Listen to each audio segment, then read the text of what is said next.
മറ്റു വാർത്തകളിലേക്ക് പോകാം. ബാലതാരങ്ങൾക്ക് പുരസ്കാരം നൽകുന്നതിന് അർഹമായ സിനിമകളില്ലായിരുന്നു എന്ന് മന്ത്രി സജി ചെറിയാൻ വിഷയം ജൂറിയോട് സംസാരിച്ചിരുന്നു. ഒരു പരാതിയും ഇതുവരെ ലഭിച്ചിട്ടില്ലെന്നും മന്ത്രി പറഞ്ഞു. അതിന് അവാർഡ് കൊടുക്കാൻ പറ്റിയ തരത്തിൽ ക്രിയേറ്റീവായിട്ടുള്ള ഒരു അഭിനയം അവർ കണ്ടില്ല, ജൂറി കണ്ടില്ല. അവരതിനകത്ത് സങ്കടപ്പെടുന്നുണ്ട്. അവർ ആ സങ്കടപ്പെടുന്നതിൻ്റെ ഭാഗമായിട്ടാണ് പറഞ്ഞേക്കുന്നത്. പറയട്ടെ, കഴിഞ്ഞ വർഷവും കുട്ടികളുടെ സിനിമയ്ക്ക് അവാർഡുണ്ടായിരുന്നു, കുട്ടികൾക്ക് അവാർഡുണ്ടായിരുന്നു. ഈ വർഷം അത് വന്നില്ല എന്നത് നമുക്ക് എന്തെങ്കിലും ഒരു കുറവായിട്ടാണ് അവർ ചൂണ്ടിക്കാണിച്ചത്. അത് നമ്മുടെ പൊതുവായി നമ്മൾ സ്വീകരിക്കേണ്ട ഒരു പ്രശ്നമാണല്ലോ, പരിഹരിക്കേണ്ട ഒരു പ്രശ്നമാണല്ലോ. അത് നമ്മളെല്ലാവരും കൂടി ചേർന്ന് നമുക്ക് പരിഹരിക്കും. നിങ്ങളുടെ മാധ്യമ സുഹൃത്തുക്കൾ മുഴുവൻ ഇന്നലെ ജൂറി ചെയർമാൻ പ്രകാശ് രാജ് ഉൾപ്പെടെയുള്ള ജൂറി അംഗങ്ങളുടെ സാന്നിധ്യം ഉണ്ടായിരുന്നു. അദ്ദേഹത്തോട് അവരോട് ചോദിക്കാൻ ഇഷ്ടം പോലെ സമയം കൊടുത്തു. അവിടെ ചോദിച്ച് ക്ലാരിഫിക്കേഷൻ വരുത്തുന്നതാണ്. ഒരു സിനിമയെ ഞാൻ ഇതിനകത്ത് ജൂറിയുടെ ഭാഗമായിട്ട് ഞാൻ കണ്ടിട്ടില്ല. ഞാൻ അതിനകത്ത് അവാർഡ് വിധികർത്താവല്ല. അവർ കണ്ട് അവർ വിധി പ്രഖ്യാപിച്ചു. അത് സത്യസന്ധമായി നാട്ടുകാരോട് പറഞ്ഞു.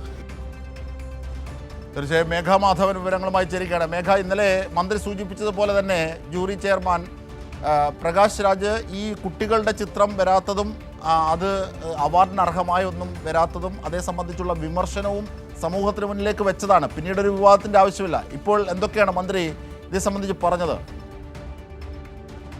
അതായത് ഈ വിഷയവുമായി ബന്ധപ്പെട്ട് കൃത്യമായ പ്രതികരണം നടത്തുകയാണ് മന്ത്രി സജി ചെറിയാൻ. ജൂറി ചൂണ്ടിക്കാണിച്ച കാര്യങ്ങൾ, അതായത് പുരസ്കാരത്തിന് അർഹമായ ബാലതാരങ്ങളും സിനിമയും ഇത്തവണ ഉണ്ടായിരുന്നില്ല എന്നതാണ് മന്ത്രി വ്യക്തമാക്കുന്നത്. ജൂറി ഇക്കാര്യങ്ങൾ ചൂണ്ടിക്കാണിച്ചു. അതേക്കുറിച്ച് ജൂറി തന്നെ ഖേദം പ്രകടിപ്പിക്കുന്നുണ്ട്. അതായത് വരും സമയങ്ങളിൽ കേരളം പോലെ മികച്ച സിനിമകൾ ഉണ്ടായി വരുന്ന സംസ്ഥാനത്ത് ഇത്തരം ഒരു സിനിമ ഉണ്ടാവുന്നില്ല എന്നത് വളരെ സങ്കടകരമാണ്. അത് മാറാൻ എന്തൊക്കെ ചെയ്യണം, അതിന് സർക്കാരിന്റെ ഭാഗത്ത് നിന്ന് നിർദ്ദേശങ്ങൾ ഉണ്ടാകണമെന്ന് ഉൾപ്പെടെയുള്ള കാര്യങ്ങൾ കൂടി ജൂറി മുൻപോട്ട് വെക്കുന്നുണ്ട്. ഏതായാലും ഇതുമായി ബന്ധപ്പെട്ടുകൊണ്ട് ഈ സിനിമ ആളുകളുടെ യോഗം തന്നെ വിളിക്കാനാണ് ഇപ്പോൾ തീരുമാനമെടുത്തിരിക്കുന്നത് എന്നാണ് മന്ത്രി പറയുന്നത്. ആ പ്രശ്നം ആ രീതിയിൽ തന്നെ പരിഹരിക്കും.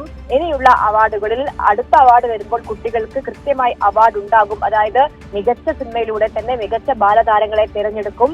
താൻ ഒരു സിനിമയും കണ്ടിട്ടില്ല, താൻ ആ സിനിമ ഈ ജൂറിയുടെ ഭാഗമായി ഇരുന്ന് കണ്ടിട്ടില്ല. അതുകൊണ്ട് തന്നെ താനല്ല ഇതിൽ തീരുമാനമെടുക്കുന്നത്, ജൂറിയാണ്. ജൂറി തങ്ങളുടെ നിലപാട് കൃത്യമായി തന്നെ ഇന്നലെ വ്യക്തമാക്കിയതാണ് എന്നതാണ് മന്ത്രി പറയുന്നത്. എന്തായാലും അത്തരം ഒരു വിമർശനം ഉയർന്ന സാഹചര്യത്തിൽ സിനിമയുമായി ബന്ധപ്പെട്ട ആളുകൾ യോഗം വിളിച്ചുകൊണ്ട് സർക്കാരിന് ഏതെങ്കിലും തരത്തിൽ സർക്കാർ സഹായം ആവശ്യമുണ്ടെങ്കിൽ അത് ആ രീതിയിൽ തന്നെ നൽകുന്ന തരത്തിലേക്ക് കൂടി കാര്യങ്ങൾ പരിഗണിക്കും എന്ന് കൂടി മന്ത്രി പറഞ്ഞു വെക്കുന്നുണ്ട്. ശരി മേഘ, മേഘ മാധവനാണ് സമഗ്രമായ വിവരങ്ങൾ നൽകിയത്.